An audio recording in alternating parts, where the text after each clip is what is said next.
আপনি ভাড়া থাকেন, যৌথ বাহিনীর আজকে একটা অভিযান হয়েছে আপনার বাসায়, এবং অভিযানের পরিপ্রেক্ষিতে আপনার বাসায় কিছু দেশীয় ধারালো অস্ত্র, যেগুলো আপনি বলতেছেন আপনার হয়তো পারিবারিক কাজে আপনি ব্যবহার করেন, এবং একটি লাইসেন্সবিহীন তাইওয়ানের একটি পিস্তল আপনার বাসায় তার এই পিস্তল পাওয়া গিয়েছে।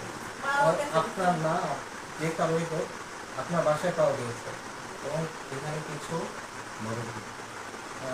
সীসা সেবনকারী কিছু সামগ্রী এবং ধারালো ত্রিশূল, আরো কিছু ধারালো অস্ত্র পাওয়া গেছে। এগুলোর মধ্যে কোনো কিছু কি আপনার বাসার বাহিরে অন্য জায়গা থেকে আমরা নিয়ে এসেছি, যা আপনার সম্মুখে এগুলো উদ্ধার হয়েছে? এ ব্যাপারে আপনি কি সহমত প্রকাশ করেন? আচ্ছা, এর বাইরেও আপনার বাসায় কিছু ভারতীয় রুপি এবং একটি ভারতীয় নাগরিকের ন্যাশনাল আইডি কার্ড পাওয়া গেছে, সত্য?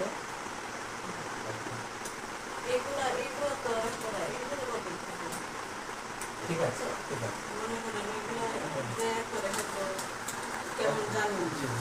ঠিক আছে।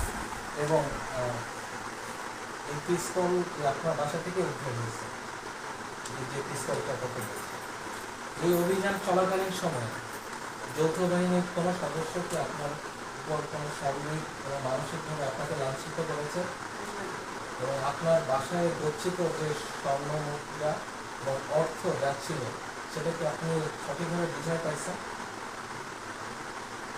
আপনার বাসায়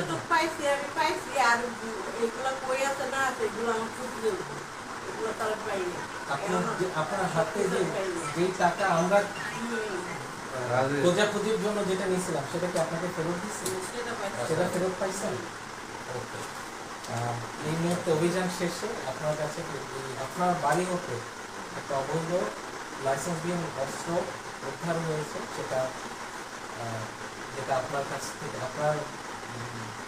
থেকে এটা পাওয়া কাম্য না, এবং এটা একটি পরবর্তী আইনি প্রক্রিয়া আছে। এই আইনি প্রক্রিয়া চলমান রাখার জন্য আপনাকে সেনাবাহিনীর তরফ থেকে পরবর্তী আইনি প্রক্রিয়া চলমান করার জন্য দফলগাঁও থানার পুলিশের কাছে আপনাকে সুপোর্ট করা হবে। ঠিক আছে?